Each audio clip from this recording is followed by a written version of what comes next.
اور اس کا جو اثر ملک میں آتا ہے وہ 15-20 دن کے فرق سے آتا ہے. اور آپ نے خود ہی یہ بتایا کہ یہ جو قیمتیں نیچے آئی ہیں یہ تقریباً 1-1.5 ہفتے سے آئی ہیں، تو کچھ ہفتے میں اس کا امپیکٹ ہمارے سامنے آنا شروع ہو جائے گا. مگر جو دوسری اہم بات ہے وہ یہ ہے کہ IMF کے پروگرام کے تحت جو ہم نے وعدے کیے تھے اس میں ہم نے لیوی لگانی تھی. وہ لیوی کی شرح بھی جو ہے ہمیں جب تک جو ہم نے وعدے کیے ہیں وہاں تک ہم نہیں پہنچ پائیں گے تب تک وہ لیوی ہمیں بڑھانی پڑے گی، کیونکہ یہ وعدے وہ ہیں جو عمران خان صاحب کی حکومت کر کے گئی ہوئی ہے. انہوں نے تو خیر سیلز ٹیکس کا بھی وعدہ کیا تھا، مگر وہ سیلز ٹیکس کا وعدہ تو ہم نے نیگوشیٹ کر لیا، لیوی والی جو ریسٹرکشن تھی وہ ہم پہ ہے. مگر آہستہ آہستہ جیسے ہی انشاءاللہ بین الاقوامی تیل کی قیمتیں نیچے آئیں گی، ہم جو نئے روابط پیدا کر رہے ہیں اس کے ذریعے بہتر ہمیں ڈیلز ملیں گی، تو تیل کی قیمت بھی پاکستان میں نیچے آئے گی اور توانائی کی قیمت. سر یہ بتائیے گا ملک صاحب کہ آپ رشیا بھی گئے اور وہاں پر بھی آپ نے ڈیل کی ہے، یہاں وہ پاکستان واپس آ رہے ہیں، یہاں پاکستان میں بھی وہ آ رہے ہیں اور آ کے یہاں آپ سے ڈیل کریں گے، تو اس رشیا کی ڈیل سے کیا امپیکٹ آئے گا؟ قیمتیں کتنی کم ہوں گی سر؟ دیکھیے یہ تو اس وقت کی بین الاقوامی جو قیمت ہے پیٹرول کی اس پہ ڈیپینڈ کرتا ہے. وقت میں آپ کو بتا دیتا ہوں، مجھے لگتا ہے کہ یہ انشاءاللہ پہلے کوارٹر میں، یعنی ابھی یہ دسمبر ہے تو جنوری کے وسط میں آئے گا ڈیلیگیشن روس کا، اور ہماری کوشش ہے کہ اس سے پہلے جو بھی ہمیں بیک گراؤنڈ کا کام کرنا ہے، جو انٹر گورنمنٹل اگریمنٹس ہوتے ہیں ان تمام کو ہم مکمل کر لیں تاکہ فروری مارچ سے ہمارے پاس جو سستا تیل ہے وہ آنا شروع ہو جائے. کتنا سستا ہوگا؟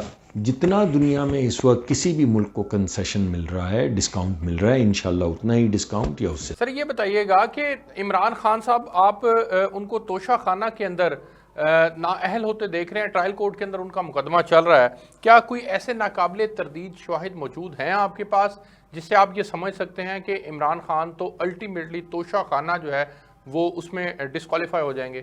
جی دیکھیں، عمران خان صاحب پہ اتنے زیادہ کیسز ہو چکے ہیں، مجھے تو پرسنلی یہ نامناسب لگتا ہے کہ وہ جس طرح مرزا شہزاد اکبر صاحب شام کو آ کے کہتے تھے، آہستہ آہستہ ایک جعلی کاغذ چلاتے تھے کہ یہ دیکھیں یہ ہیں وہ پیسے، یہ ہیں وہ ثبوت. یہ معیوب سی بات ہے ہم ایسی کو بات کریں. عدالتوں میں یہ تمام کیسز چل رہے ہیں، مگر کیسز اتنے زیادہ ہو گئے ہیں، چاہے وہ گھڑی کا کیس ہو، چاہے وہ ہار کا کیس ہو، چاہے وہ ملک ریاض صاحب والا کیس ہو، چاہے وہ عارف نقوی صاحب والا کیس ہو، اور کچھ اور بھی کیسز ان پہ آ گئے ہیں سامنے.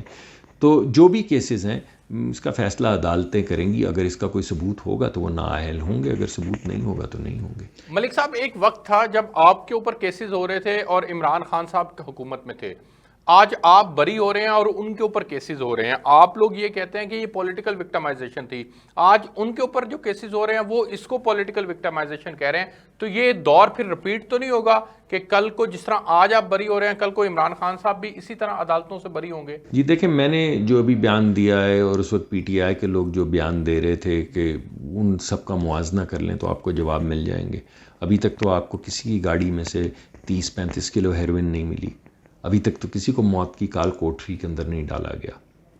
ابھی تو کبھی کسی نے اعلان نہیں کیا کہ فلاں تاریخ کو فلاں جو آدمی سیاستدان جو ہے وہ فلاں جگہ سے پکڑا جائے گا اور پھر وہ پکڑا بھی جائے. ایسی تو کوئی چیز نہیں ہوئی. انویسٹیگیشن لوگوں کو عجیب سا لگتا ہے. ہم سے اکثر لوگ پوچھتے ہیں کہ ارے بھائی اتنی دیر سے کیس چل رہا ہے، اریسٹ کیوں نہیں ہوئے؟ تو ہم کہتے ہیں کہ عدالت میں چل رہا ہے کیس اور ادارے جو ہیں وہ تحقیق کر رہے ہیں، جب مناسب سمجھیں گے تو پکڑ لیں گے اور اگر نہیں مناسب سمجھیں گے تو نہیں پکڑیں گے. تو اس بیان میں اور اس بیان میں جو اس وقت دیے جاتے تھے زمین آسمان کا فرق ہے. سر یہ NRO2 کا بیانیہ کیا ہے؟ عمران خان صاحب آپ کے بری ہونے کو NRO2 کہہ رہے ہیں، وہ پورے سسٹم کو چیلنج کر رہے ہیں. سر یہ NRO2 ہے وہ کہتے ہیں. آپ نے بہت سے لوگوں کو مجھے نہیں یاد پڑتا، آپ کیونکہ زیادہ وقت لاہور میں گزارتے ہیں تو غالباً آپ جس وقت عدالت میں کارروائی ہو رہی تھی مریم نواز صاحبہ کے کیس کی تو شاید آپ وہاں پہ موجود نہیں تھے. اگر موجود ہوتے تو آپ دیکھتے کہ کتنی مرتبہ انہوں نے نیب سے پوچھا بھائی کوئی ثبوت.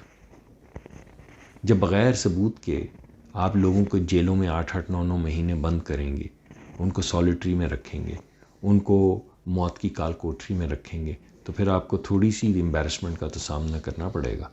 اس میں NRO ہے، اگر کوئی ثبوت نہیں ہے تو آپ مجھے بتائیں. اگر بغیر ثبوت کے لوگوں کو سزا دینا ٹھیک ہے تو پھر ٹھیک ہے، ورنہ کبھی تو عدالت میں اور کبھی تو عدالت سے انصاف ملے گا. نواز شریف صاحب کب تک واپس آ رہے ہیں سر؟ جی انشاءاللہ بہت جلد آ رہے ہیں. اچھا سر یہ بتائیے گا کہ پنجاب حکومت تحلیل ہوگی یا نہیں؟ عمران خان صاحب تو 20 دسمبر کی ڈیٹ دے چکے ہیں، وہ کہتے ہیں کہ 20 دسمبر سے پہلے اناؤنس کر دیا جائے گا. پتہ نہیں کیا ہوگا، عجیب سا تماشا ہے پنجاب حکومت کا. وہ کہتے ہیں کہ خان صاحب کہیں گے تو اسی وقت حکومت توڑ دیں گے، لیکن مارچ اپریل تک نہیں بھی توڑیں گے، لیکن اگر خان صاحب کہیں گے تو توڑ دیں گے، لیکن ہو سکتا آنے والے وقت میں نہ توڑیں. یہ کسی کو نہیں معلوم پنجاب میں کیا ہو رہا ہے. پنجاب میں ایک عجیب سی کھچڑی پکی ہوئی ہے، لیکن میرے خیال میں جو پرانے سیاستدان ہیں مجھے نہیں لگتا کہ خان صاحب کے جو ناپختہ سیاسی خیالات ہیں ان کے ساتھ چلیں گے. سر یہ بتائیے گا کہ چودھری شجاعت حسین نے چودھری سالک حسین کے ذریعے نواز شریف صاحب کو ایک پیغام بھجوایا کہ ہم چودھری پرویز ارائی کو مینیج کر رہے ہیں، آپ تک یہ بات پہنچی ہے اور اس بات میں کتنی حقیقت ہے؟ مجھے نہیں اس کے بارے میں معلوم. ان کے صاحبزادے جو ہیں مجھے اتفاق ہوا ان سے ملاقات کا اور تھوڑی یاد اللہ ہوئی. مجھے تو بڑے اچھے شریف النفس آدمی وہ لگے اور بڑی خوشی ہوئی ان سے مل کے. یہ سیاسی جو آپ نے معاملہ جس کا ذکر کیا میں نہیں جانتا. سر آپ سے ایک آخری سوال، آپ ہمیشہ ملک ریاض صاحب کے خلاف بولتے ہیں اور یہ بڑی جرت کی بات ہے اس نئے نظام کے اندر کہ وہ زرداری صاحب کے دوست بھی سمجھے جاتے ہیں، اور لیکن آپ نے ہمیشہ کھل کر بات کی ہے. ان کے وہ 190 ملین پاؤنڈ کا معاملہ ایکچول میں ہے کیا عمران خان صاحب کے لیے وہ درد سر بنے گا وہ معاملہ، اور اس معاملے میں عمران خان صاحب جو ہیں وہ پکڑے جا سکتے ہیں؟ سر دیکھیے، انگلستان میں ایک کرائم ہے جس کو اکنامک کرائمز ایکٹ، ایک قانون ہے اکنامک کرائمز ایکٹ کہا جاتا ہے، جس میں ان اکاؤنٹڈ فار ویلتھ جو ہوتی ہے وہ دولت جس کا حساب نہ دیا جا سکے، آپ یہ نہ بتا سکیں کہ یہ دولت کہاں سے آئی ہے. اس ایکٹ کے تحت جو ملک ریاض صاحب تھے ان کے کچھ اکاؤنٹس جو ہیں ان کو فریز کر لیا گیا اور ان کے پیسے جو ہیں وہ سرکار نے اس کے اوپر ایک جمود ڈال دیا، یعنی تقریباً اس کو آپریٹ کرنے سے منع کر دیا. کسی حد تک حکومت نے اپنے قبضے میں وہ پیسے لے لیے. اس کی باقاعدہ جب تحقیق ہوئی تو اس کا سرا نہیں مل رہا تھا کہ یہ پیسے کہاں سے آئے ہیں. اس قانون کے تحت، اکنامک کرائمز ایکٹ کے تحت، وہ پیسہ جو اکنامک کرائمز ایکٹ میں پکڑا جائے وہ اس ملک کو واپس کیا جاتا ہے جہاں کا وہ باشندہ ہو جس کے پیسے پکڑے جائیں. یہ وہاں کا قانون ہے. یعنی اس قانون کے تحت یہ تمام پیسے جو ہیں یہ حکومت پاکستان کو ملنے تھے، پاکستان کے ٹیکس پیئرز کو. $250 ملین یا 190 ملین پاؤنڈ یہ سرکار کو، پاکستان کی سرکار کو ملنے تھے. عمران خان صاحب نے ایک الیجڈلی کابینہ کے اندر انہوں نے ایک سیکرٹ ڈاکیومنٹ لے کر آئے اور کابینہ کے لوگوں کو دکھائے بغیر انہوں نے اس کو سیل کر دیا، اور اس ڈاکیومنٹ کے تحت انہوں نے اجازت دی مرزا شہزاد اکبر صاحب کو مبینہ طور پہ کہ وہ انگلستان جائیں اور وہاں پہ جا کے سرکار کے بہاف پہ ایک ٹرائی پارٹائٹ کسی کاغذ کے اوپر سائن کریں. اور اس کاغذ پہ سگنیچر کی وجہ سے ملک ریاض صاحب کو جو پاکستان میں جرمانہ ہوا تھا اربوں ڈالر کا، وہ پیسے جو اسٹیٹ بینک میں آنے تھے، وہ پیسے جو پاکستان کے ٹیکس پیئرز کو ملنے تھے، وہ پیسے جو پاکستان میں غربت مٹانے کے لیے استعمال ہونے تھے، پاکستان کے نظام جو تعلیم کا ہے اس میں استعمال ہونے تھے یا صحت کے لیے استعمال ہونے تھے، وہ تحفے کے طور پہ ملک ریاض کے پیسے جو پکڑے گئے تھے وہ ملک ریاض صاحب کو ہی واپس کر دیے گئے. یہ ہے وہ اصل معاملہ جس کے اوپر اس وقت انویسٹیگیشن ہو رہی ہے. اگر یہ بات یہاں تک محدود رہتی تو چلیں، بات تو غلط تھی، پھر بھی کرائم تھا، لیکن کرائم ایک خاص نوعیت کا تھا، یعنی کسی کو فائدہ دینے کا کرائم تھا، یعنی کسی کو سرکار کے پیسے میں سے $250 ملین دینے کا کیس تھا یہ.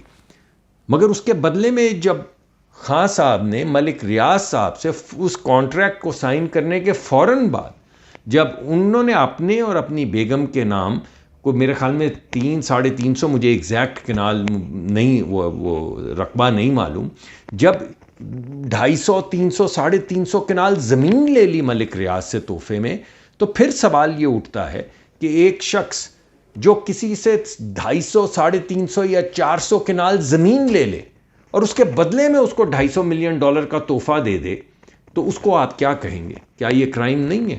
یہ انویسٹیگیٹ ہو رہا ہے اس وقت. نیب کے اندر کیس چلا ہوا ہے. میرے خیال میں انہوں نے ملک ریاض صاحب کو، غالباً میں نے اخباروں میں پڑھا تھا کہ نیب نے بلا لیا کہ آپ انویسٹیگیشن، ان کے خاندان کو یا ان کو الیجڈلی بلا لیا ہے کہ آپ آ کر بتائیں کہ یہ پیسے کہاں سے آئے، اور جب یہ اکنامک کرائمز ایکٹ میں پکڑے گئے تو یہ حکومت کے پاس کیوں نہیں آئے، کس نے آپ کو فیسیلیٹیٹ کیا کہ یہ پیسے آپ ہی کے اکاؤنٹ میں جمع کروا دیے جائیں؟ یہ کیس چل رہا ہے جی.